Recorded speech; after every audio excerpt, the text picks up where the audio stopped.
Her shadowy locket hides a deadly secret. Can Holmes unravel it in time? Welcome to Crimson Whisper. I am your host, Bramwell. Share in the comments where you're joining from. I love seeing this community grow. Let's dive into the mystery. It was on one of those unusually crisp mornings in late November, when the fog seemed determined to cling to the cobbled streets of London as though it wished to conceal some secret from the world, that a most singular event unfolded in the quiet suburb of Belgravia. My friend Sherlock Holmes, whose habits incline him toward early morning reflection and the consumption of that singular stimulant he calls coffee, was already awake and pacing the sitting room of 221B Baker Street when I joined him. Holmes greeted me with a barely perceptible nod, his eyes fixed upon the gaslight dancing across the wall, and for a moment I wondered if some extraordinary observation had already seized his attention. "Watson," he said abruptly, "I should advise you to prepare for an unusual case. It has arrived in the most curious manner, through a letter." He tossed the envelope across the table.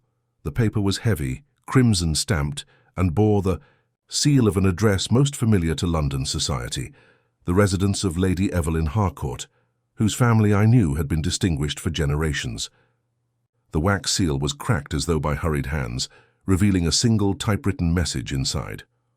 Holmes read it with his customary rapidity, and I could detect that faint lift of his upper lip, which I have learned to interpret as either amusement or irritation or both. "A theft, Watson," he murmured. "A theft most peculiar. Lady Harcourt reports the disappearance of a locket, a crimson enamel piece, set with a tiny but flawless ruby, which, according to her, has been in her family for 3 generations. But she does not merely lament its loss. She claims that it carries a secret, something she fears may imperil her family if it falls into the wrong hands." I leaned closer, curiosity piqued. A locket with a secret. Surely this is the sort of tale that fuels sensational stories in the penny papers, Holmes. There must be a rational explanation. Holmes gave a faint, incredulous smile. "Indeed, Watson, we shall see.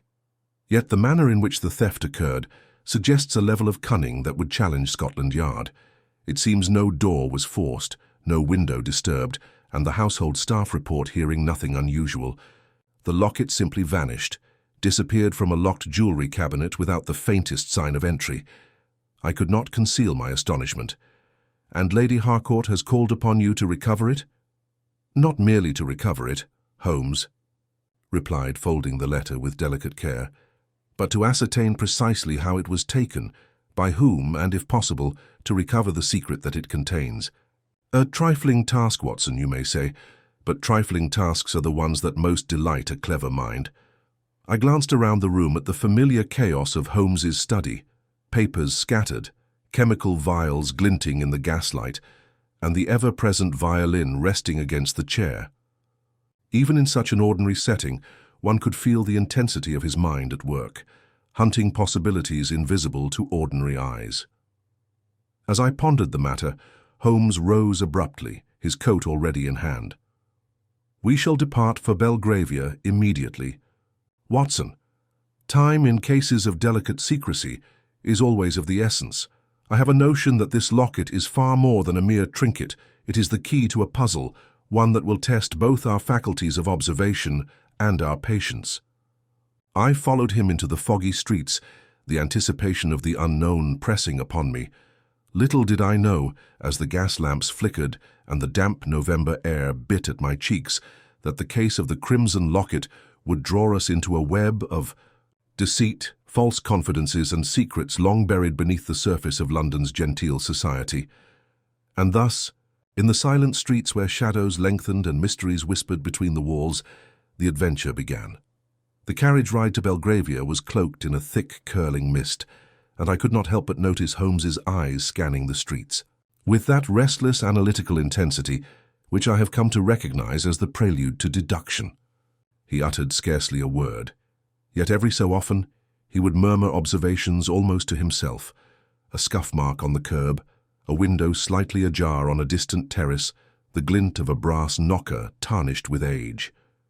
Each remark, though brief, hinted at the meticulous mind at work, turning the mundane into a matrix of potential significance. Upon our arrival at Lady Evelyn Harcourt's residence, we were met by a butler of distinguished countenance, whose polished demeanour betrayed a subtle strain of apprehension. Holmes inclined his head briefly, noting the fine crease in the man's brow, the precise manner in which he held the silver tray, and even the faint odour of lavender from his gloves, an attention to detail that would escape any ordinary observer. "Dr. Watson," he whispered, "observe the nervous tension in the staff. There is a reason for it, and it will reveal itself if we watch closely." We were ushered into a drawing-room that, while richly appointed, carried an air of careful preservation rather than natural ease. Lady Evelyn herself appeared shortly thereafter, a woman whose poise and elegance suggested a life accustomed to scrutiny. Her eyes, though bright, betrayed a flicker of unease as she gestured us to seats near the hearth. She was dressed in deep burgundy, the shade of her gown complementing the photograph of the vanished locket she had placed upon the mantel, a miniature, delicate enough to suggest both sentiment and value. Holmes immediately approached the photograph, his eyes narrowing as he examined the intricate detailing of the crimson enamel and the flawless ruby it contained. "Remarkable," he murmured. "One might dismiss it as mere ornamentation, yet the craftsmanship speaks of deliberate intent. This was made not only to delight the eye, but to conceal." He glanced at Lady Evelyn. "You mentioned a secret contained within?" "Yes," she replied, her voice barely above a whisper. "A message, encoded in some way. My great-grandmother insisted that the locket could reveal truths about our family's holdings, though she never disclosed the method. It has been our family heirloom for generations, always carefully guarded." She paused, wringing her hands lightly. "But last night it was gone. I cannot fathom how it disappeared. Nothing else was taken, yet the locket, my locket, is missing." Holmes's gaze swept the room with meticulous scrutiny, as though each piece of furniture, each gilded frame and each embroidered cushion might whisper its secrets if coaxed properly. "And the household?" he inquired. "All present and accounted for? Any visitors?" The lady shook her head. "Only the usual. Staff and no one left the house after dinner. The evening was as ordinary as any, until I discovered the locket missing this morning." Holmes's eyes briefly met mine, and I felt the familiar shiver of anticipation that accompanies his reasoning in motion. "Miss Harcourt, would you mind if we examined the room in detail? I prefer to approach these matters empirically." We moved to the cabinet in which the locket had been kept. It was a fine mahogany piece, locked and secured with a brass key now missing. Holmes ran his slender fingers along the edges, noting the faint scratches that betrayed the presence of a key, though not one he could identify immediately. "Observe, Watson," he said softly. "There is no evidence of forced entry. The lock shows only the most minute abrasion, consistent with a key of precise manufacture. Whoever took this locket knew exactly what they were doing." I bent closer, examining the cabinet with him, yet all I could see were scratches that to me seemed inconsequential. Holmes's eyes, however, caught even the faintest irregularities, a splinter barely raised from the varnish, a smudge upon the otherwise polished surface, a faint scent of cigar smoke lingering in a corner. Each clue he noted would contribute to a larger picture. He then turned to Lady Evelyn. "When last did you or anyone in your household handle the locket?" "Yesterday afternoon," she said. "When I carried it to the drawing-room for my evening tea, I placed it carefully back in the cabinet and locked it. I'm certain no one touched it after that." Holmes's brow furrowed. "And the key?" "The key remained in my possession at all times," she replied, lifting her gloved hand to display a small, unobtrusive brass key worn with age. "I always carry it with me, even to bed, as a precaution." Holmes examined the key with delicate precision, turning it over between his long fingers. It is of old manufacture, consistent with the cabinet. Nothing unusual there, save for the fine filing marks along the bit. Curious." He looked up, his eyes catching the glint of the fireplace. "And the staff, Lady Evelyn, how long have they been with you?" She recited a list, each tenure longer than the last. Holmes's eyes gleamed at the combination of experience and possible familiarity with household routines. A long-serving staff, presents both advantage and danger, he murmured. One learns habits, one notices small openings. I noted his intense observation, feeling again the thrill of the hunt. The stage was set. A vanished locket, an inherited secret, a household of trusted staff, and no apparent means of entry. Holmes's mind, ever restless, seemed to dance just ahead of the visible facts, perceiving angles that I could scarcely follow. He motioned for me to accompany him in a meticulous survey of the cabinet's surroundings, tracing the faint impression of carpet fibers, the subtle offset of a chair, and the peculiar residue on the floor that suggested careful placement rather than hurried activity. I suspect, Watson, he whispered as we catalogued these minute details, that the theft was executed with a delicacy that borders on artistry. There is, however, a detail, hidden and overlooked, that will prove crucial. But patience is required. For in mysteries such as these, the smallest discrepancy often yields the most startling revelation. We spent the better part of the morning documenting every item in the room, speaking with the staff in careful tones, and noting inconsistencies in the narratives. Holmes remained silent for long stretches, watching, observing, calculating. Even as Lady Evelyn fretted over her missing heirloom, I could see that he was constructing the invisible lattice of reasoning upon which the entire solution would rest. By the time we departed to examine the remainder of the house, I sensed that the case, deceptively simple at first glance, promised layers of deception that would challenge the very limits of our deductive faculties. And I knew, as always when Holmes's mind was fully engaged, that the truth would reveal itself only to those who could perceive the logic hidden beneath appearances. Holmes's interest in the Harcourt residence extended beyond the drawing room, and he insisted upon a thorough inspection of the entire household. We moved quietly from room to room, Holmes's keen eyes noting the minutest irregularities that would have escaped any ordinary observer. I followed, notebook in hand, recording what seemed to me a series of trivial details: a chair slightly misaligned, the faint impression of a footprint upon the polished wooden floor, a fine dusting displaced along the edge of the carpet. Holmes, of course, regarded each observation as potentially significant, cataloguing them mentally with a precision that left me in awe. In the servants' quarters, we were met with a mixture of apprehension and curiosity. The staff were aware of the investigation, yet they answered Holmes's questions with practiced composure. One young maid, in particular, displayed a subtle unease. Her hands fidgeted with a handkerchief, and her gaze shifted repeatedly toward the stairwell. Holmes noted this immediately, his sharp eyes lingering for a moment before moving on. "Every gesture, Watson," he whispered, "however slight, carries information. We must simply learn to read it." We paused in the hallway outside Lady C, Evelyn's private study. Holmes crouched to examine the floor near the door, his fingers tracing a faint indentation in the rug. "This impression," he murmured, "is consistent with the weight of a small chest or cabinet being moved, yet no chest has been displaced. The question is, why was this rug disturbed?"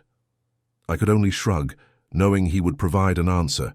In his own time, after careful reflection, upon entering the study, Holmes's gaze immediately settled upon the desk, where a few scattered papers and writing implements suggested recent activity. He ran a finger along the edge of the desk, revealing a faint smudge of ink upon the polished wood. "Notice, Watson," he said, "this is fresh, and yet it does not correspond with the normal use of the desk. Someone has deliberately left. A mark perhaps to mislead, or perhaps by accident." He paused, turning to Lady Evelyn. "Did anyone have reason to handle your documents last evening?" "No one, Mr. Holmes. The study is off limits to all but myself and my secretary, Mr. Alfred Hargrove. He was away at a dinner and returned only late last night after the theft occurred." Holmes's eyes narrowed. "Indeed. We shall have a conversation with Mr. Hargrove, though I suspect the answer lies elsewhere. Observe, Watson. The ink smudge is deliberate yet clumsy. It is intended to draw attention, yet it fails to conceal the true act. Often the most telling evidence is that which the thief wishes to be overlooked." We next inspected the garden, a tidy expanse framed by high walls, which might at first glance suggest a safe retreat from observation, Yet Holmes's scrutiny revealed much. He traced a line of faint soil disturbance leading from the rear gate toward a seldom-used conservatory door. "The soil is loose here," he noted. "Either a small object was placed or removed, or someone has entered through this point. Compare this to the undisturbed flower beds. It is clear that only a single, precise movement was made, indicative of great care." Returning to the interior, Holmes's attention turned to the household ledger, a small book maintained by the butler listing deliveries and visitors. He thumbed through the pages with the rapidity of a man possessed by both curiosity and method. "Nothing unusual at first glance," he muttered, "yet a careful eye notices omissions as readily as entries. Compare the evening of the theft to prior days. There is a missing note of a minor delivery, a package received recorded only in part. Someone wished to hide the arrival of an object, perhaps the tool used in the Locket's removal." I glanced at him, astonished at the ability to extract meaning from such subtle discrepancies. "You believe the theft was premeditated?" I asked. "Without doubt, Watson. One does not casually remove a family heirloom without consideration of consequences. The method, the timing, the use of misdirection, it all points to careful planning. And yet, intriguingly, there is an element of improvisation. Whoever took the locket had not accounted for the ink smudge, the rug impression, or the soil disturbance. These accidental traces will serve us well." Holmes then turned his attention to the servants' accounts. He listened intently as each repeated the events of the previous evening. One by one, their narratives were consistent in broad strokes. Yet Holmes noted a subtle hesitation or inflection that suggested some discomfort or withheld information. "Notice, Watson," he said quietly, "the way people attempt to reconcile truth with perception.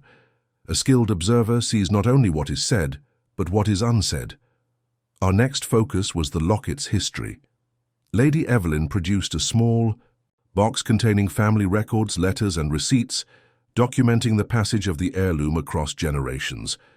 Holmes examined these with a meticulous eye, pausing over a letter that referenced the locket in a manner that suggested it contained a cipher, a code, or perhaps a key to a hidden document. "The secret is indeed tangible, Watson," he observed, "and not merely sentimental. The fact that it has been preserved for generations indicates deliberate concealment, likely designed to protect information of importance." We spent several hours cross-referencing the documents, the cabinet, and the accounts of the household.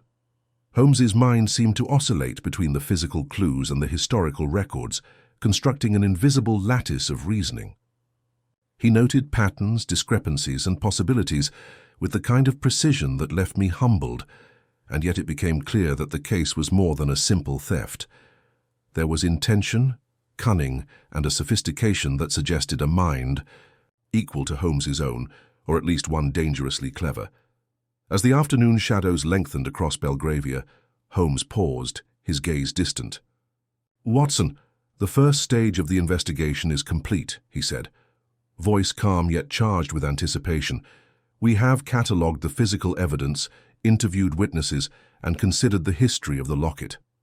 There is, however, one inconsistency, small yet glaring, that promises to guide us to the truth, but for now it remains a seed awaiting the proper conditions to sprout." We prepared to leave the Harcourt residence, yet I could sense that Holmes's mind had already begun plotting the next phase, the pursuit of the true culprit, the unraveling of their carefully constructed misdirections, and the eventual revelation of a secret that might shake the very foundations of the Harcourt family's legacy. London's fog lay thick as we departed, yet to Holmes's perceptive eyes, the path forward was already illuminated, traced by the invisible threads of deduction that only he could perceive. Returning to Baker Street, Holmes and I settled into our familiar routines, though the weight of the Crimson Locket case seemed to linger over us, like the persistent fog that blanketed London.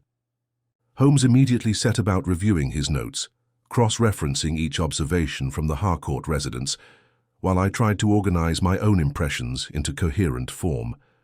There was a rhythm to his movements, a meticulous precision that contrasted sharply with my more conventional method of recording facts.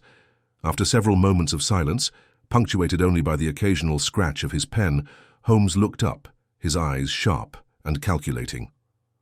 "Watson," he said, "it is time. We consider the human element. Physical evidence is rarely sufficient on its own. Motive and opportunity must guide our inquiries. Let us discuss the first potential suspect." I leaned forward, aware that Holmes's deductions often began with the least obvious possibilities. "You have someone in mind, then?" Holmes nodded, steepling his fingers. "Yes, consider the household staff, long-serving, reliable, seemingly loyal. Yet loyalty is a cloak easily worn when opportunity and knowledge intersect. We must examine their routines and interactions closely. We began by reviewing the statements we had taken at the Harcourt residence. One name repeatedly surfaced, a young maid named Clara Fenwick. Her nervous gestures, slight hesitations, and repeated glances toward the stairwell had drawn Holmes's attention from the moment we met her. Yet there was nothing overtly incriminating. Her presence could easily be dismissed as mere anxiety in the face of investigation. Holmes, however, had already detected the faint traces of perfume that lingered near the cabinet, a scent not commonly used by Lady Evelyn or other staff, but one he associated with Clara. "Watson," he murmured, "observe the subtle interplay of scent and circumstance. The thief does not leave footprints in plain view. Rather, the trace is psychological, minute yet revealing. Clara's presence near the scene at unusual intervals cannot be dismissed." Still, Holmes cautioned against premature judgment. "The clever criminal anticipates observation. A false lead, Watson, is often planted with exquisite care. I suspect our young maid may be a convenient scapegoat." With this in mind, we devised a subtle plan to observe Clara under controlled circumstances. The following morning, I accompanied Holmes back to Belgravia, while he employed a mixture of casual conversation and indirect questioning to gauge her reactions. She spoke freely of her duties, yet every so often her eyes flicked toward the cabinet, toward the fireplace, and even toward the garden. Holmes noted the minutiae, the slight tightening of her lips, the tremor in her fingers, the occasional pause mid-sentence, all pieces in a puzzle that refused to reveal itself fully. Our attention then shifted to Mr. Alfred Hargrove, the secretary, whose impeccable demeanor suggested calm authority, yet whose absence on the night of the theft offered potential opportunity. Holmes observed Hargrove's hands, noting the slight calluses along his fingers that implied regular handling of documents and objects of value. "A man in possession of knowledge, accustomed to secrecy," Holmes remarked, "is often tempted when the reward is both substantial and carefully concealed. But let us not forget the complexity of the task. The locket disappeared without force, suggesting either an accomplice inside the house or a visitor of skill and familiarity. We next examined the delivery records more thoroughly.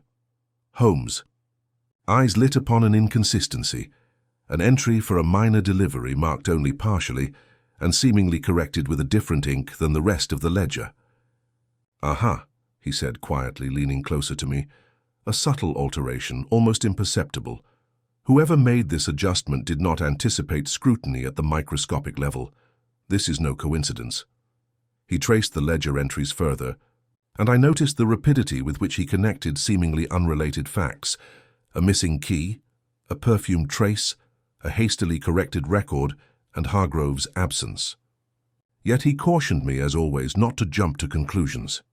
"Observe, Watson, the brilliance of deception lies in its ability to mislead. A misdirection must appear natural.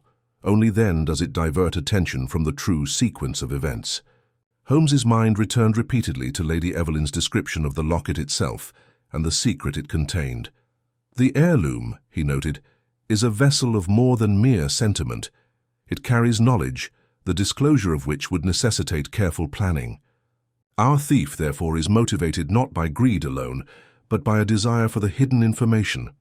As the day progressed, Holmes set a series of subtle traps designed to observe responses to suggestion and stimulus. He mentioned the locket in casual conversation with each staff member, watched their reactions, and recorded minute shifts in posture, gaze, and tone.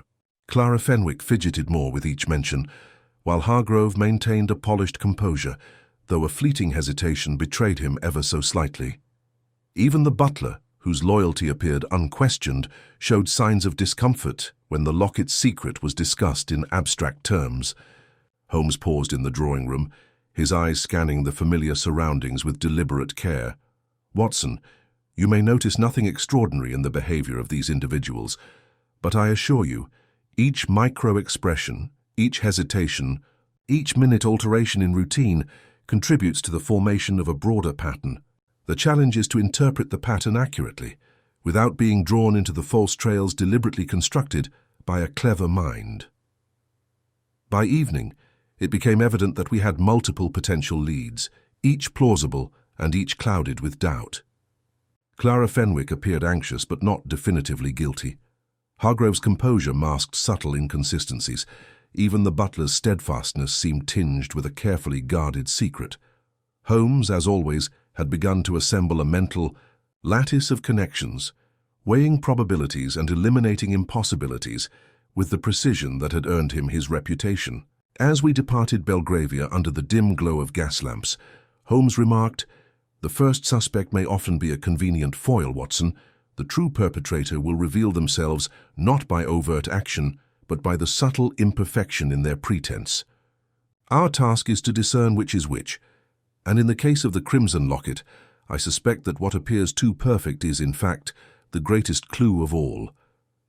I could only marvel at his reasoning, aware that the game had shifted to a higher plane of subtlety. What seemed a straightforward theft was evolving into a labyrinth of human motive, hidden intentions, and carefully constructed misdirection. And yet, as always, I trusted Holmes's judgment implicitly, knowing that each observation, no matter how minute, would eventually converge upon the truth. The following morning, Holmes summoned me early, before the streets of London had fully roused themselves from the fog.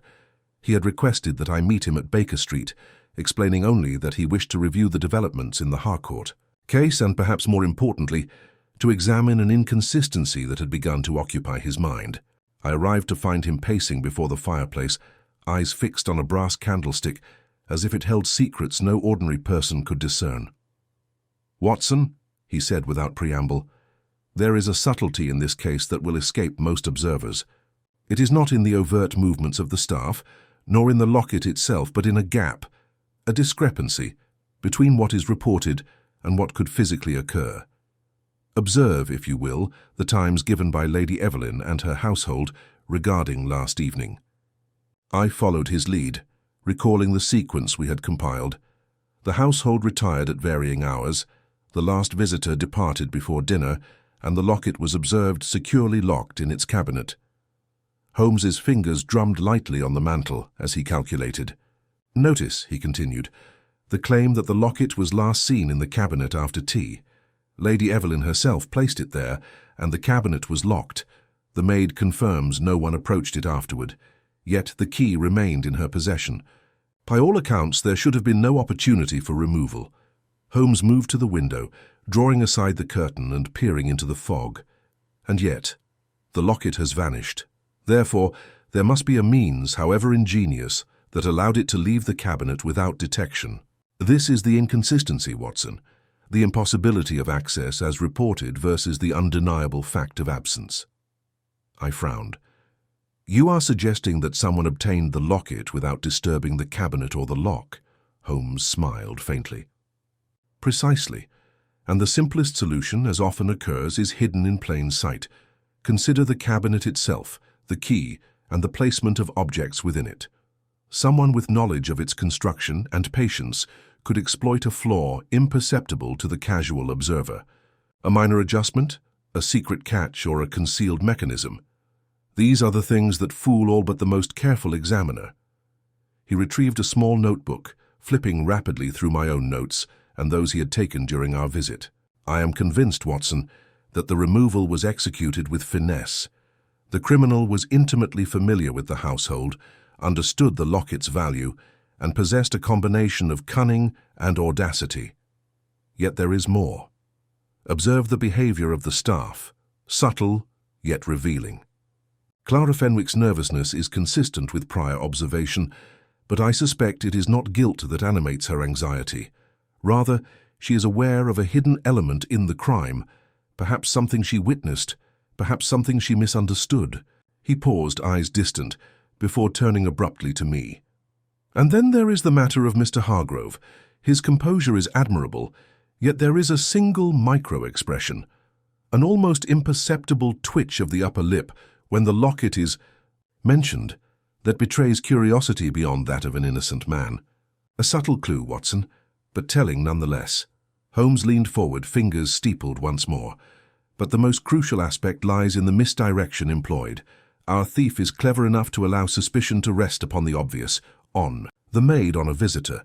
But in doing so, they have left an element overlooked, a detail that cannot be fabricated. The ink smudge, the rug impression, the perfumed trace, all are intended to confuse. Yet hidden in these very traces is the path to the locket's recovery. He rose abruptly, moving to his chemistry table and mixing a faint solution with meticulous care. A faint scent remains in the cabinet corner, he explained, not detectable by the ordinary nose. It is a mixture of cigar smoke and a chemical used for preservation of metals. Only someone acquainted with chemical compounds and the habits of the household could leave it so deliberately. The clue is there, Watson, if one knows what to look for. I watched, fascinated, as he dabbed a small swab onto the corner of a sheet of paper and examined it under a lens. His eyes glimmered. Notice the faint residue, Watson. It is the chemical signature of a protective coating, often applied to jewels. Someone handled the locket with intent to preserve it, or perhaps to delay oxidation, ensuring it would appear untouched. Holmes moved suddenly to the ledger we had scrutinized the day before, and here is where observation and deduction intersect. The altered entry, subtle as it is, indicates a delivery that should not have occurred, yet the package's recipient is unrecorded. The timing corresponds precisely with the disappearance of the locket.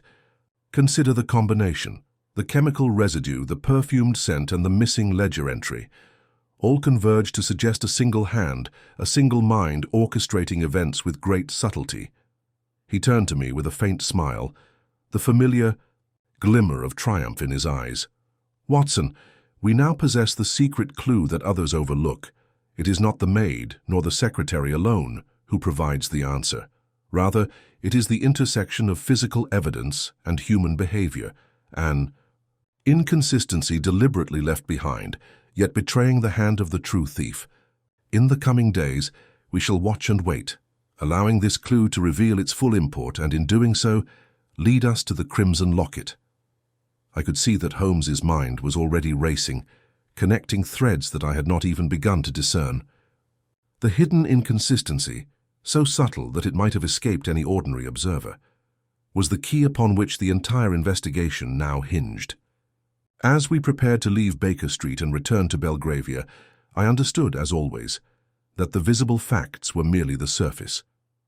Beneath them lay a lattice of intention and design, waiting for Holmes' intellect to illuminate it. The streets outside were shrouded in fog, and as we walked toward our carriage, I felt the familiar thrill of anticipation. The first stage of deduction had revealed a secret. The next stage, I knew, would require patience, cunning, and the ability to see through the masks worn by those around us.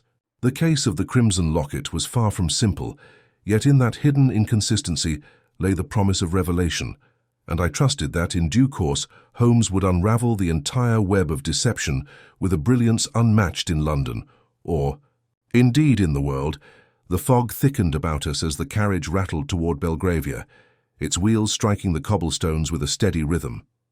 Holmes sat in silence, his gaze fixed not on the street ahead but inward, as though tracing invisible lines that bound each fact to its hidden partner. I had long since learned not to disturb him when his mind moved thus, for every ounce of his concentration was focused upon weaving disparate clues into a tapestry only he could see. Yet there was a tension about him, an uncharacteristic restlessness that betrayed the depth of the puzzle before us.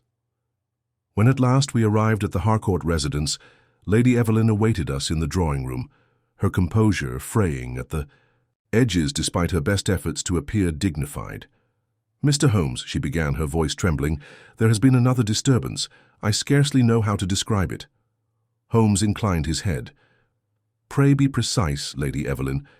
In matters such as these, every detail, however trifling, may assume the gravest importance."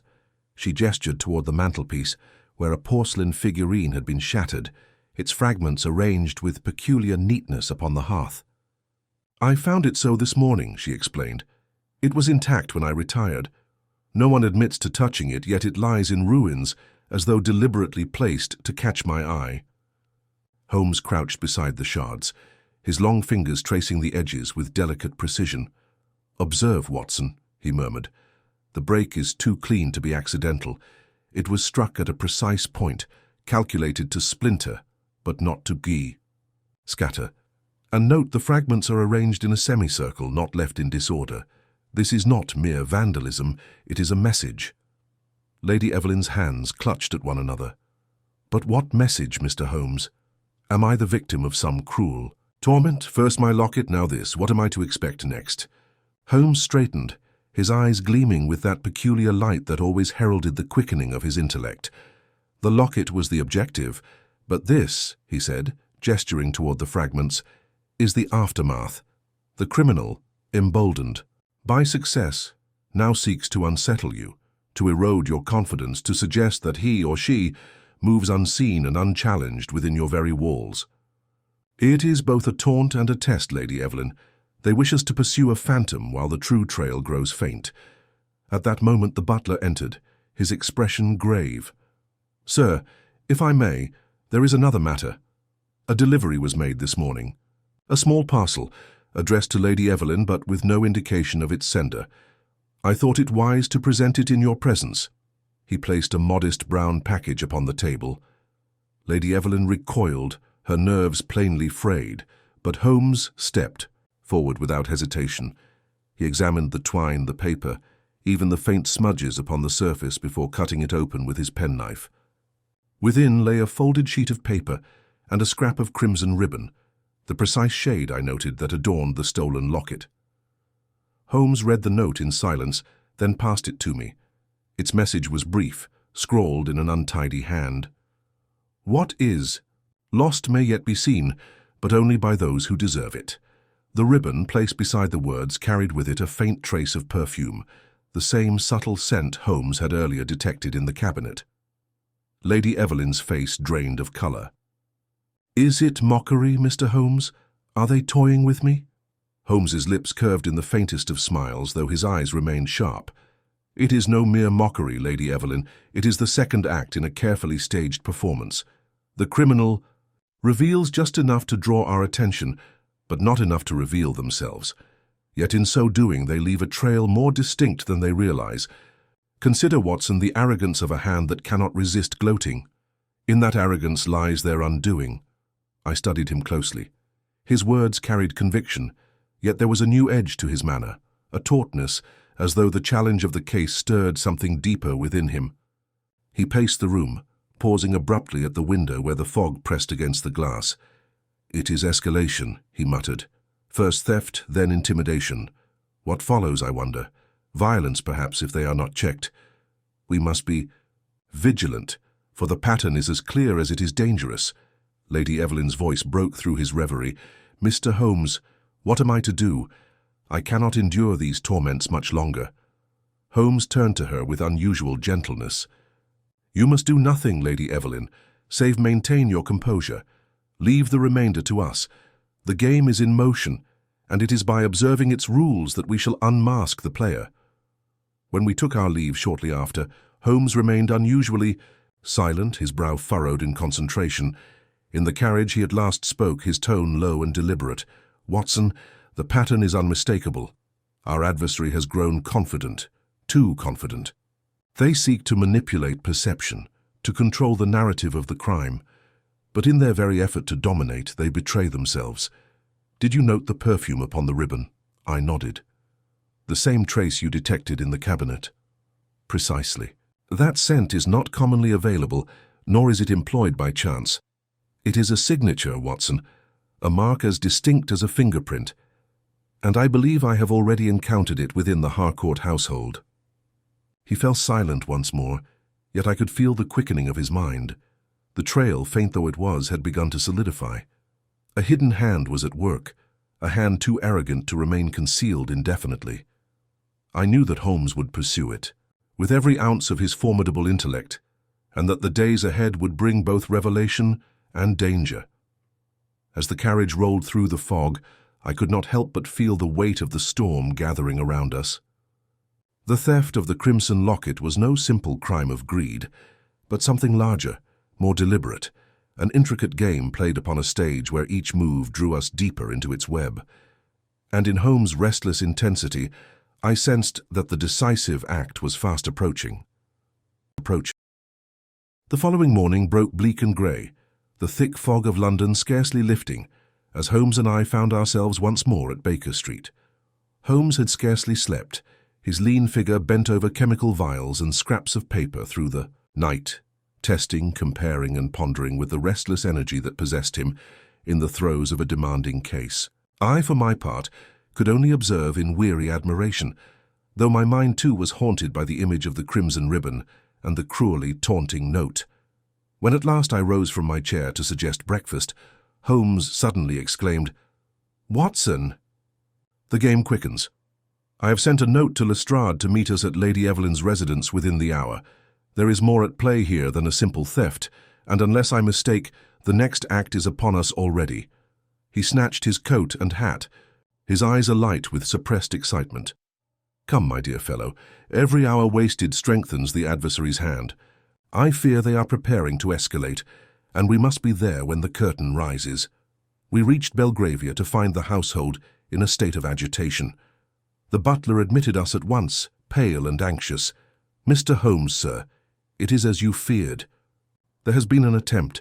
An intruder was seen at dawn escaping through the garden. The maid who spotted him insists he carried something concealed beneath his coat." Lady Evelyn, though shaken, maintained her composure when we entered the drawing-room. "I was roused by the commotion, Mr. Holmes. Nothing appears stolen this time, yet I live in dread of what may come next." Holmes's keen eyes swept the dorm, noting each detail before he bent to inspect the garden door. He touched the latch delicately, then produced his magnifying glass. "Ah," he murmured, "a fresh smear of mud just here. Our intruder came not from the street but from the garden itself. And see, Watson, the faintest impression of a boot heel, broader than average, with a slight notch along its edge. This is no common thief wandering in from chance. He knew precisely where to go. Lestrade arrived shortly after, brisk and sceptical as always. "So, Holmes," he said, "another phantom burglar. The house seems cursed, yet we find no culprit. Perhaps Lady Evelyn's nerves exaggerate what is but coincidence." Holmes fixed him with that cold, piercing stare I had seen reduce more formidable men to silence. "Coincidence, Lestrade, is the word employed by dullards to mask their ignorance. This is a concerted campaign. Each act linked to the last, each designed to unbalance and mislead. If you cannot see the hand that guides it, then stand aside and allow me to show you." Without waiting for a reply, Holmes crossed to the mantel where the shattered porcelain fragments still lay arranged. He studied them briefly, then turned, back to Lady Evelyn. "Madam, tell me truly, who within your household would have known the precise location of the locket, and who might have had access to that particular perfume whose trace I have twice encountered?" She hesitated, her gaze flickering as though inwardly debating whether to speak. "It is difficult to say. My maid, Clara, has been with me for years and is loyal beyond question. The butler, James, has been in service to my family since my girlhood. As for the perfume, I confess it is one I wore myself some years ago, though I no longer keep it. Yet I recall, yes, a lady of my acquaintance, Mrs. Agatha Morton, favoured the same scent. She has visited on occasion." Holmes's eyes narrowed, and I recognized that spark which told me a critical piece had just fallen into place. "Mrs. Morton, you say? And her connection to you?" "She is a neighbour of respectable family, though her circumstances have grown straitened of late. We were friends once, though our paths have diverged somewhat." Holmes paced the length of the drawing-room, his hands clasped behind his back. "Straitened circumstances, an old perfume and proximity sufficient to observe your household's habits. Curious, very curious. Watson, do you perceive how the shadows begin to resolve themselves?" I admitted I did not, though my pulse quickened at his words. Holmes only smiled faintly. "Patience, my dear fellow, the web is delicate and one must not pluck at it prematurely." At that moment, a commotion arose in the hall. Clara the maid burst into the room, her face ashen. "My lady," she cried, "I went to air the linen in your chamber, and I found this." In her trembling hands she held a second scrap of ribbon, crimson as the first, pinned to Lady Evelyn's pillow with a common brass pin. Upon it was scrawled in the same uneven hand, "You sleep while I walk beside you." A chill passed through the room. Lady Evelyn nearly fainted, and I sprang to her side, but Holmes had already snatched the ribbon, holding it delicately to his nose. "The same perfume," he declared softly. "And more, there is dust upon the pin, dust not from this house. Stone dust, fine-grained, such as might be found upon a mason's bench or within the courtyard of certain buildings." Lestrade muttered, "An oath." "By heavens, Holmes, this grows more sinister. The fellow crept into her very chamber?" Holmes' expression hardened. "Not fellow, Lestrade. The hand is too careful, the mind too methodical. I suspect not brute force, but cunning born of proximity and resentment. The danger to Lady Evelyn is real and imminent. We must set a watch upon this house without delay." It was arranged that constables should remain in the garden and by the door through the night, while Holmes, Watson, and Lestrade took turns within. Yet even as the plans were made, I could see in Holmes's eyes that his thoughts ranged beyond mere vigilance. He was constructing something, an invisible trap designed to force the hand of the unseen adversary. As we departed briefly to make our arrangements, Holmes leaned close and whispered to me, his voice taut with purpose. "Mark my words, Watson, the Crimson Locket is but the beginning. This game is reaching its crescendo. Before the night is through, I intend to know precisely whose hand has guided it." And as he strode ahead into the fog, I felt the unmistakable tension of a climax drawing near, as though the city itself held its breath in expectation of the revelation to come. The evening settled upon London with a heaviness that pressed even through the fog, and the Harcourt residence lay in uneasy silence, broken only by the occasional creak of timber or distant rumble of wheels upon the cobblestones. Holmes, Lestrade, and I had returned after dusk, each man taking his place in the vigil. The constables stationed discreetly about the garden, and at the entrances had been instructed to remain alert, though Holmes warned us not to rely upon them too heavily. "Our adversary," he remarked in his clipped, deliberate tones, "moves with subtlety, not with force. They will strike at the heart, not the perimeter. It is within these walls that the danger lies." We gathered in the drawing-room, where Lady Evelyn attempted to busy herself with needlework, though her hands trembled too violently to command the thread. Holmes positioned himself in an armchair by the hearth, outwardly composed, but with his eyes glittering in the dim light, every muscle taut as though attuned to the faintest sound. Lestrade paced impatiently, muttering about the absurdity of watching an empty house when, in his view, the culprit had already fled. "On the contrary, Lestrade," Holmes said suddenly, his voice breaking the tense stillness, "the play is not yet finished. They have tasted success, they have dared intrusion, and now they will risk more, believing themselves beyond suspicion. That is the moment to which I have been waiting to draw them." I observed him keenly, noting how his gaze strayed at intervals to the staircase leading upward to the bedchambers. He seemed to be listening for something invisible to us, some signal only his finely tuned senses could discern. At last, when the hour had grown late, he rose abruptly.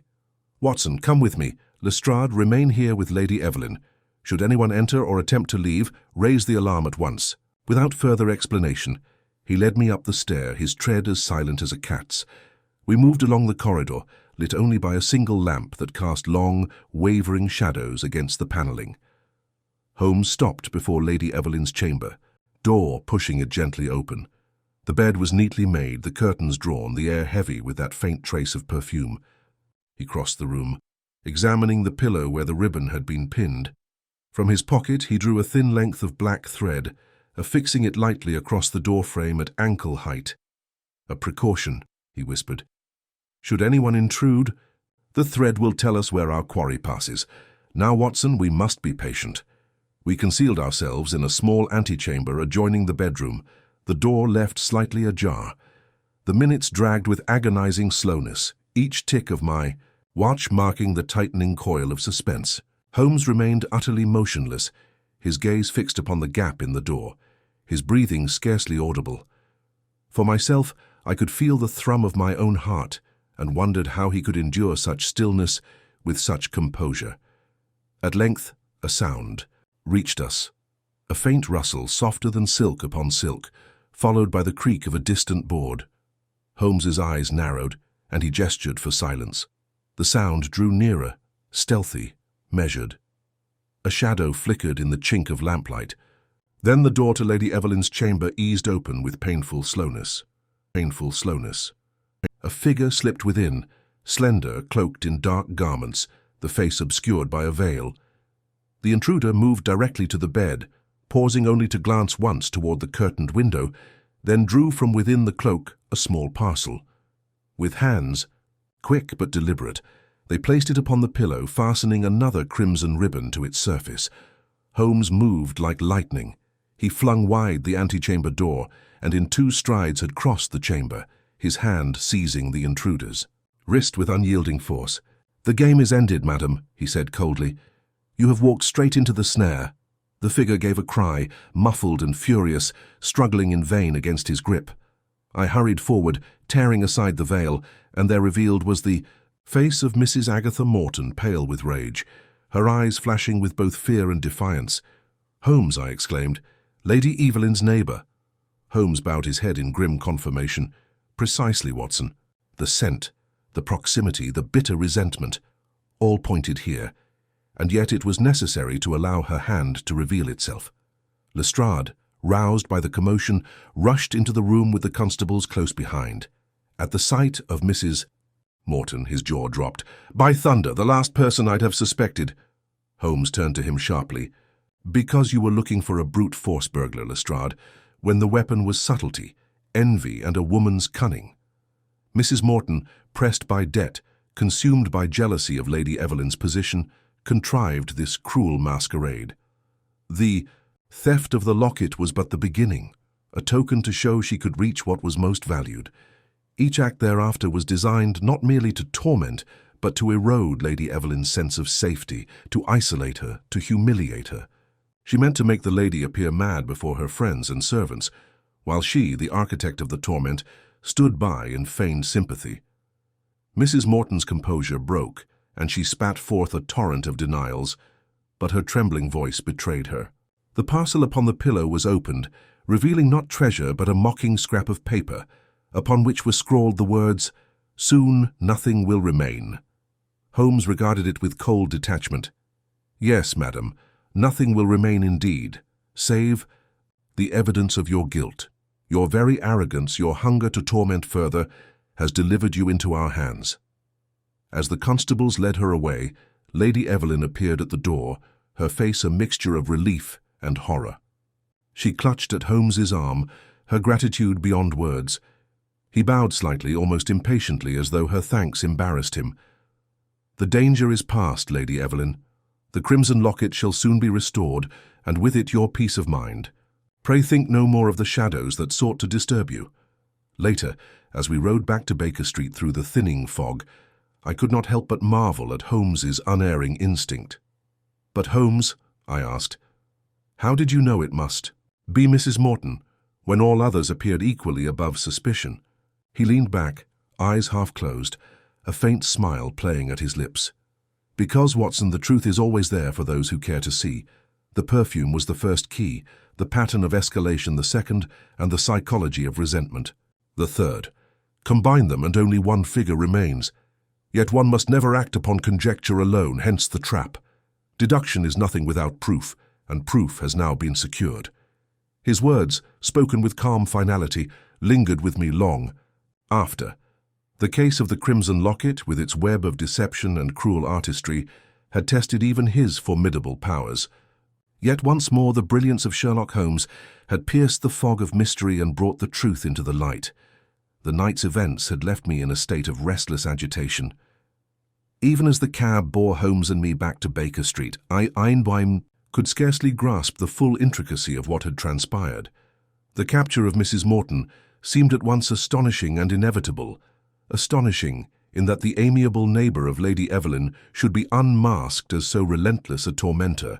Inevitable, because in retrospect The signs were there for Holmes alone to read, yet I knew from long experience that the genius of his deductions was not merely in perceiving what others missed, but in arranging each observation into its rightful place within the larger whole. Holmes lit his pipe the moment we returned to our rooms, the blue smoke curling upward as he settled into his chair with the air of a man who had concluded a most taxing but invigorating exercise. He remained silent for several minutes, his long fingers steepled before him, while I wrestled with my impatience. At last I could contain myself no longer. "Holmes," I began, "pray do not leave me in the dark. The evidence seemed to me but fragments without coherence, and yet you moved with such certainty that I can only marvel at your assurance. How did you arrive so unerringly at Mrs. Morton?" He gave a low chuckle, his eyes glinting beneath half-lowered lids. "My dear Watson, the path was narrow indeed, but it was plain to those who refused to be distracted by the more theatrical aspects of the affair. Let us review, as is our habit, step by step. The locket itself. Its disappearance was no mere act of thievery. It was taken not for its intrinsic worth, but for the wound its loss would inflict upon Lady Evelyn. That immediately narrowed the field from opportunistic rogues to those with personal knowledge and motive." He tapped the bowl of his pipe thoughtfully. "Then consider the perfume. Twice it revealed itself, once lingering faintly within the cabinet where the locket was stored, and again upon the ribbon sent in the parcel. Such details are not matters of chance. Scents are among the most individual of signatures, Watson. Lady Evelyn confessed she had once worn it, but no longer. That single remark was sufficient. Who else in her circle favoured it? Mrs. Morton. Thus the first thread was drawn. I nodded, recalling how Holmes's eyes had quickened when Lady Evelyn uttered that name. But the broken figurine, the arranged fragments, what significance lay in that strange act? "A most telling one," Holmes replied. "Consider, a burglar intent upon concealment does not leave such deliberate symbols. Yet here we had a message crafted not for profit, but for effect. It was theatre, Watson, an attempt to unnerve, to suggest an unseen hand haunting the household. That reveals not greed, but malice. And who, pray, would harbour such a sentiment? Again, one must ask who stood near enough to envy Lady Evelyn's position, to resent her advantages. The answer points directly to Mrs. Morton, whose circumstances had grown strained while her neighbours flourished." He rose and paced the room, his voice gaining momentum as he spoke. The second ribbon, pinned to Lady Evelyn's very pillow, was the climax of this campaign of terror. It proved two things. First, that the culprit possessed knowledge of the house sufficient to pass the servants and the constables undetected, and second, that she dared much for the sake of her design. The dust upon the pin was the final stroke. It betrayed that it had not come from the Harcourt household, but from elsewhere. That elsewhere, I recalled, corresponded to the stonework undergoing repair in the courtyard near Mrs. Morton's residence. When the intruder entered last night, all that remained was to catch her in the act. I could not suppress my admiration. "But Holmes, how could you be so sure she would return? Might she not have rested content with the earlier torments?" "Human vanity, Watson," he said simply. "The same flaw that betrays the greatest of criminals." She had tasted success, and her pride demanded repetition. Each step was bolder than the last. It was inevitable she would seek to crown her campaign with some final outrage. By allowing her to act once more, we ensured she delivered herself into our hands. I leaned back, the full clarity of the chain of reasoning dawning upon me. Then, the locket itself, was it found among her effects? Holmes smiled thinly.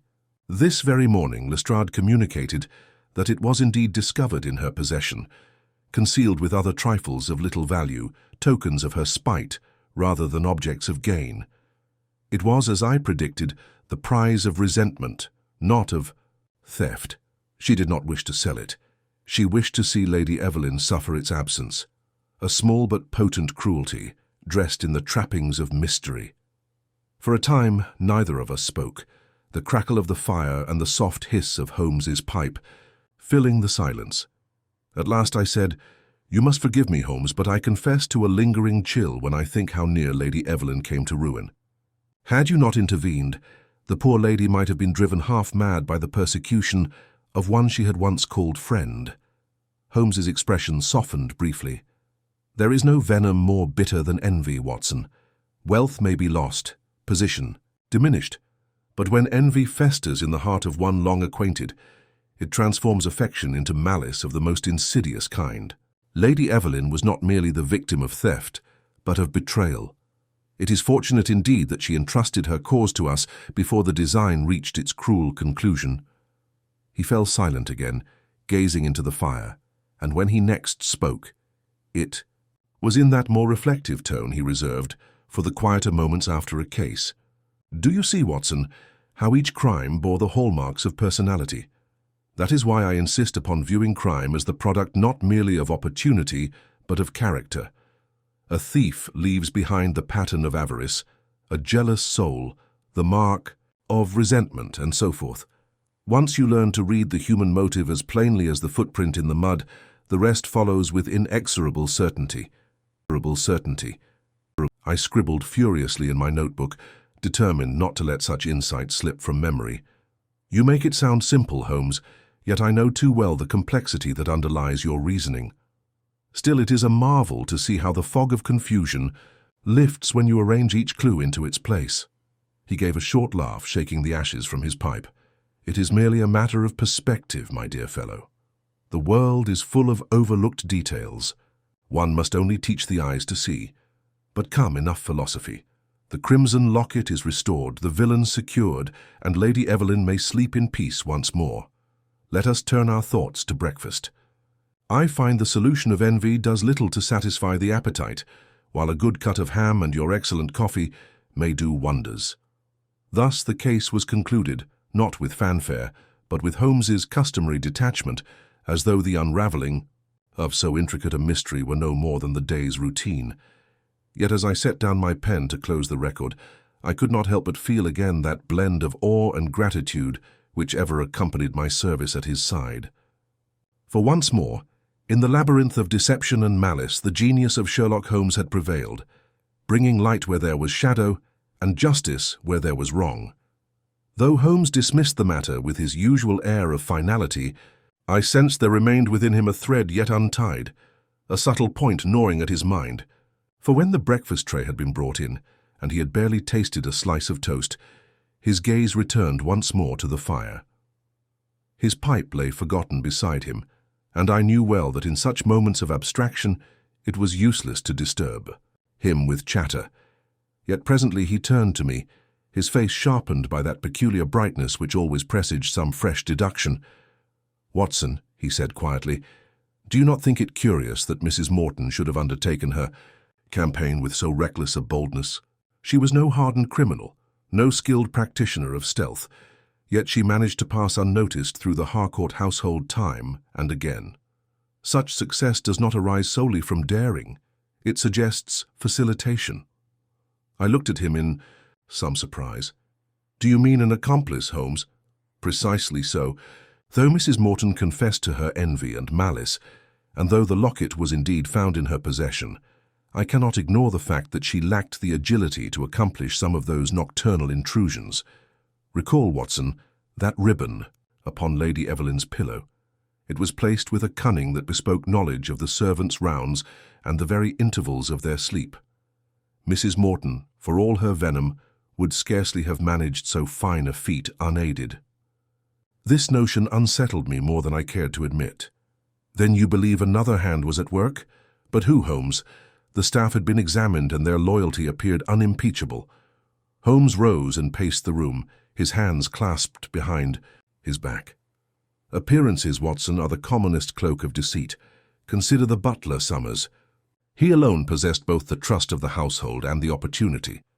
Yet when I questioned him, he betrayed a nervousness disproportionate to my inquiries. At the time I attributed it to awe of authority, but in the cold light of reflection, it assumes a darker hue." "But surely," I objected, "no evidence points directly to Summers. If he aided Mrs. Morton, where is the proof?" "Ah, Watson," Holmes replied with that familiar gleam, "that is precisely the question which now engages me. Proof, tangible and irrefutable, is the keystone. I have asked Lestrade to detain Summers under pretext of routine inquiry. By this afternoon, we shall test whether the butler's fidelity is genuine or counterfeit. I confess my spirits were lifted, for the thought of a deeper layer to the mystery roused in me that peculiar excitement which only Holmes's cases could inspire. As the hours passed and the rain lashed against the window panes, I watched him pore over his notes, his eyes darting from one scribbled line to another with relentless intensity. At 2 o'clock, a cab conveyed us once more to Scotland Yard, where Lestrade awaited us with a mixture of pride and irritation, the former at the capture of Mrs. Morton, the latter at being summoned again to serve Holmes's suspicions. "You'll stretch my patience thin, Mr. Holmes," said the inspector as we entered his office. "The lady's confession and the recovery of the locket would be enough for any reasonable man, yet you send word that I am to hold the butler as well. On what grounds, pray?" "On the grounds," Holmes answered smoothly, "that the confession of a cornered woman is worth less than the corroboration of fact. Mrs. Morton may shield another, whether by malice or misplaced loyalty. I ask only that we confront Summers with certain questions in her absence and see whether his tongue falters." Lestrade grumbled but consented, and within moments the butler was ushered in. He was a tall, spare man, his hair silvered at the temples, his expression composed but watchful. At first his replies to Holmes's inquiries were calm enough, yet when pressed upon the subject of the household's nightly routine, a tremor betrayed itself in his hands. Holmes's eyes narrowed. "You were present, Summers, on the night the ribbon was placed upon Lady Evelyn's pillow." The man hesitated. I was, sir, making my customary rounds." "And you observed nothing amiss?" "No, sir." Holmes leaned forward, his voice hardening. "Then explain, if you can, how a fragment of mortar dust identical to that found upon the pin was also discovered upon the cuff of your livery coat, a coincidence perhaps, or the mark of your complicity with Mrs. Morton." Summers' composure collapsed in an instant. He stammered, his face paling, and at last, with a gesture of despair, he sank into a chair. "It is true," he muttered. "I aided her, but I swear I meant no harm to the mistress, only that Mrs. Morton promised me money, and my debts were pressing. I thought it but a jest, a series of pranks to unnerve her ladyship. I never dreamed it would go so far." The admission, though pitiable, struck me with indignation. Holmes, however, merely inclined his head, his features as impassive as marble. "So the accomplice is unmasked. The pattern is complete. Lestrade, you have now your corroboration." The inspector wasted no time in ordering Summers' arrest. Yet as we left the yard, I could not help but express my dismay. "Holmes, do you not feel even a trace of pity for the man, driven by debt, ensnared by the schemes of a bitter neighbor? Surely his guilt is less than hers." Holmes's gaze softened for a fleeting moment. "Pity, Watson, is the province of the heart, and I do not deny it has its place. But justice demands clarity. Summers chose the path of betrayal, however narrow his means of excuse. Lady Evelyn trusted him, and that trust was his to honor. He will answer for that failure before the law. That failure." We returned at last to Baker Street, where the fog of evening thickened over the city. As Holmes removed his coat and seated himself once more by the fire, I perceived in him that rare satisfaction which followed the complete resolution of a case. He stretched his long legs toward the hearth and said quietly, "You see, Watson, the truth is never a single stroke but a tapestry. Mrs. Morton's envy supplied the thread, but Summers' weakness wove it into a pattern of torment. Strip away either element, and the design collapses. That is the nature of crime, seldom solitary, always layered." I jotted his words into my notebook, feeling anew that humbling sense of privilege, which came from recording the workings of so singular a mind. The crimson locket had been restored, Lady Evelyn's peace secured, and the shadows that had menaced her household dispelled. Yet in the final stillness of the firelit room, I knew that what lingered most was not the crime itself, but the insight it afforded into envy, weakness, and the frailties of the human heart. And so the case closed, leaving behind another page in the chronicle of Sherlock Holmes, an account of envy unmasked, of loyalty betrayed, and of truth revealed with that inexorable clarity which was his alone. The following morning dawned with a peculiar brightness, as if the very sky had chosen to sweep away the remnants of the previous night's storm. The air was crisp, the clouds parted, and London's chimneys sent up their threads of smoke in orderly fashion, so unlike the swirling chaos of human affairs that had so recently occupied us. I found Holmes already at the window when I rose, his thin figure silhouetted against the pale light, his violin resting upon the sill as though it had been laid aside after some nocturnal meditation. Without turning, he spoke. "Watson, I find that the conclusion of a case, though satisfying in its own intellectual way, leaves behind a curious emptiness. Have you ever observed how swiftly the mind, once fed on problem and pursuit, hungers again for some fresh quarry?" I smiled, fastening my cufflinks. "I cannot claim the same restlessness, Holmes. For me, the closure of a case brings relief, not hunger. Lady Evelyn's gratitude, Mrs. Morton's exposure, Summer's confession, surely all this is enough to let us rest easy for a while." Holmes' lips curved into the faintest smile. "Rest, perhaps, but not idleness. For observe, the crimson locket itself remains an object whose significance reaches beyond mere theft. That bauble is but the outward symbol. What intrigues me more are the unseen consequences, the ripples upon water when the stone has already sunk." Before I could inquire further, Mrs. Hudson's discreet knock announced the arrival of a messenger. The boy, red-cheeked and windblown, handed Holmes a sealed envelope, the thick paper bearing a crest I recognized at once as Lady Evelyn Harcourt's. Holmes broke the seal and read in silence, his brows drawing together in an expression not of surprise but of confirmation. He then passed the letter to me. It was a gracious composition, filled with gratitude for his intervention and assurances that her household once again knew peace. Yet, in its latter lines, her ladyship hinted at another matter. She had discovered certain letters, hidden within the recesses of her escritoire, which appeared to have been tampered with. These were private correspondences with her late husband, letters of sentimental value, which bore faint marks of having been opened and resealed. She did not know whether Mrs. Morton or Summers had interfered with them, but she feared that in the same spirit of malice which had targeted her locket, her most cherished memories might also have been violated. Holmes tapped the paper lightly. "You see, Watson, the stone and the ripple. The locket was only the beginning. There lies within this matter a deeper motive, one which neither confession has yet explained. What use had Mrs. Morton for letters of an intimate nature between husband and wife? What value would Summers, desperate only for money, find in such things? No, the thread runs further. We have not reached the true heart of the web." I could not conceal my astonishment. "But Holmes, surely you cannot suspect yet another party. Is it possible that behind Mrs. Morton's jealousy and Summers' weakness there lurks some darker hand?" "Possible." Holmes's eyes gleamed with a peculiar intensity. "It is inevitable. The theft of jewels may be explained by greed, the planting of false tokens by envy, but the violation of private correspondence suggests intelligence and purpose. Someone sought knowledge that could wound, compromise, or control Lady Evelyn. That, my dear fellow, is a far subtler and more dangerous design than mere spite." Within the hour we were in a hansom bound for Grosvenor Square once more. The sky had cleared, but the streets remained wet and glistening, the reflections of carriage lamps shimmering upon the cobbles.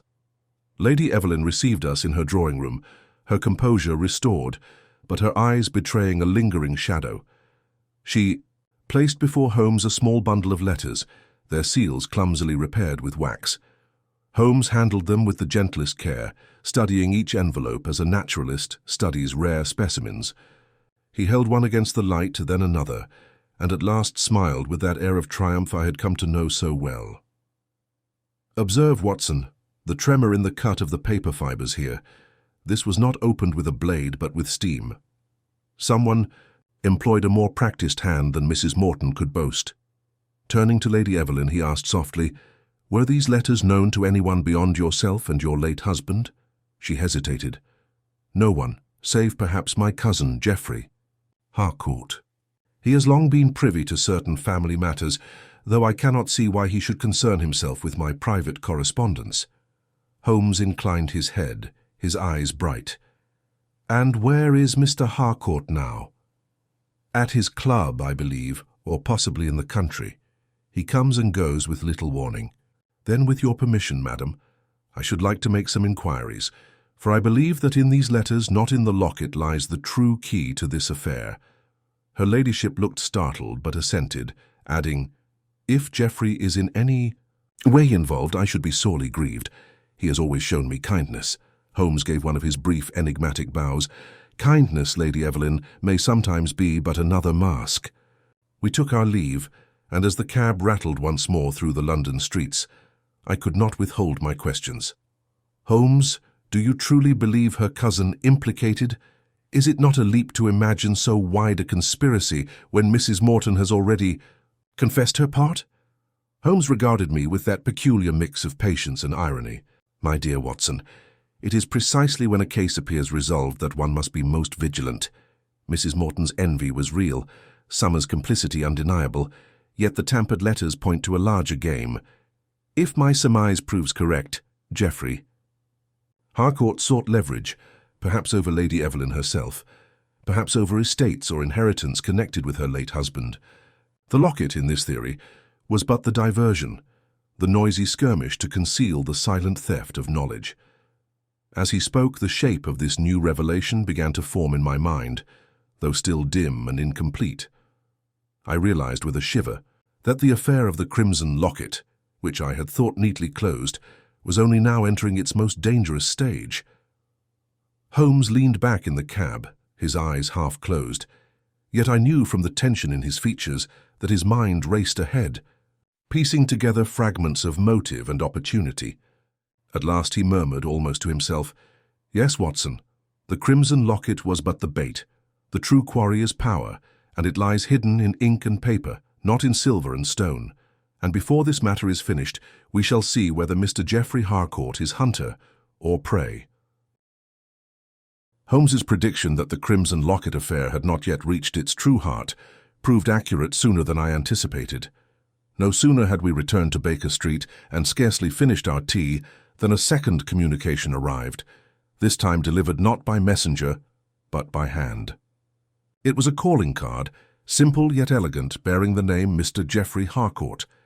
Below the name, in a neat but forceful hand, were the words, "Will call upon Mr. Holmes at 8 o'clock this evening on urgent family business." Holmes studied the card for a moment, his lips curling in that faint half-smile which always signaled amusement, mixed with suspicion. "Ah, Watson, the quarry approaches the hunter of its own accord. This, I confess, is a refinement upon my expectations. The gentleman spares me the trouble of pursuit." I was puzzled. "But surely, Holmes, if Mr. Harcourt has some darker involvement, why would he deliver himself so readily into your hands?" "Because," Holmes replied, striking a match to relight his pipe, "he does not yet suspect the extent of what I know. To him, I am but the man who restored a trinket. To his cousin, he imagines he can steer the narrative, cloak his own motives under the guise of candor, and perhaps measure how much Lady Evelyn has confided. Vanity, Watson, is the most obliging accomplice of all." The hours leading to the evening passed, in a curious tension. Holmes, though calm in outward appearance, was restless in his small habitual ways. He paced, strummed a few plaintive chords upon his violin, then abandoned it, only to sift again through the bundle of Lady Evelyn's letters with an intensity that bordered on reverence. As the lamps were lit and the fog thickened outside, I found myself sharing his anticipation, though with far less composure. At precisely 8, our bell rang. Mrs. Hudson ushered in a man of perhaps 40 years, tall, broad-shouldered, and possessing a countenance of easy charm. His features bore the unmistakable stamp of the Harcourt family, those clear blue eyes, that aquiline nose, but his manner was brisk and confident, as though he considered himself master wherever he stood. He greeted Holmes with a polite bow, then turned to me with a smile that was at once courteous and appraising. "Mr. Holmes," he began, "I trust I do not intrude upon your time unreasonably. I have come at my cousin Evelyn's behest, or rather, in her interest. You have rendered her a service for which our family is indebted, yet I fear her anxieties are not wholly soothed. She believes, quite without reason, I think, that her private letters have been interfered with. She entreated me to consult you, though I assured her such a fear was unfounded." Holmes motioned him to a chair, his expression politely inscrutable. "A most natural concern, sir, under the circumstances. But pray, why do you deem her suspicions without merit?" Harcourt gave a soft laugh, spreading his hands. "Because, my dear Holmes, who would dare such a thing? The servants are loyal, and Mrs. Morton, poor misguided woman, is already in custody. To speak plainly, I think Evelyn's nerves, long strained by grief, have at last played her false. These letters are of no consequence to any rational person." Holmes puffed thoughtfully at his pipe, then said, "You are certain they contain nothing of consequence?" "Perfectly certain," Harcourt replied, a fraction too quickly. "They are but the sentimental exchanges of a devoted husband and wife. What use could anyone make of them?" I watched Holmes closely, and though his manner remained bland, I saw in his eyes that peculiar glitter that told me his quarry had stumbled. He leaned forward slightly. "Yet you knew of their existence, did you not, Mr. Harcourt?" For the eye. Briefest instant the man faltered. His gaze shifted, then returned. "Why, yes, Evelyn herself mentioned them once, long ago. A harmless recollection. Surely there is no harm in that." Holmes' voice hardened almost imperceptibly. "And yet, they were hidden within her escritoire, their seals tampered with by steam, their fibers cut by a practiced hand. That is no act of sentiment, Mr. Harcourt. It is the act of one who seeks to extract knowledge without detection. You will forgive me if I inquire more pointedly. What was it you sought among those pages?"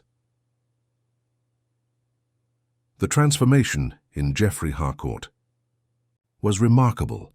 The easy charm melted, replaced by a flush of anger. He half rose from his chair, then sat again, mastering himself with visible effort. "This is an outrageous insinuation. Do you accuse me of burglary against my own cousin?"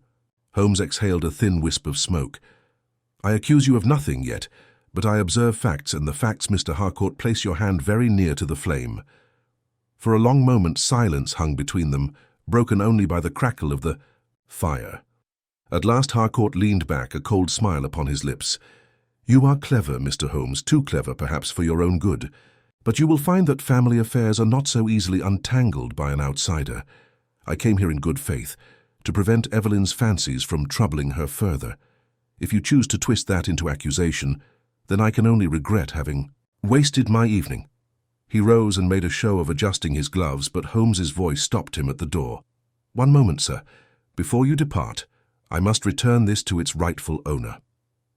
He reached into his desk and withdrew a single letter, the very one he had studied most intently earlier in the day. It appears to concern matters of inheritance, clauses of Lord Harcourt's will, and certain provisions affecting Lady Evelyn's claim upon the Surrey estate. "I dare say you, more than anyone, understand the significance of such a document." Harcourt froze, his hand upon the doorknob. His face blanched, and for the first time his confidence deserted him.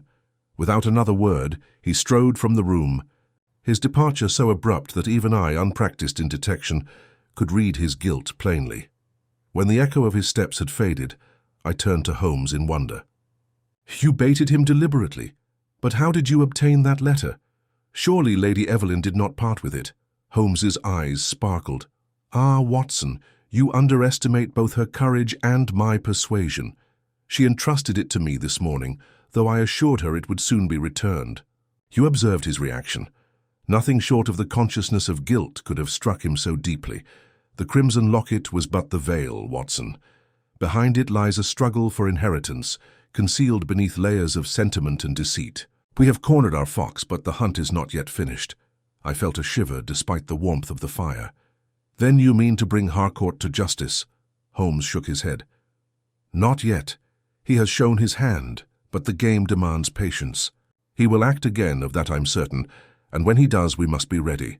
The final snare is yet to be set." It was 3 evenings later, as the fog hung low and the lamps burned dim in the streets, that Holmes declared the time had come. He had kept me in a state of restless anticipation, never fully revealing the design he had formed, though I suspected it was one of his carefully laid snares.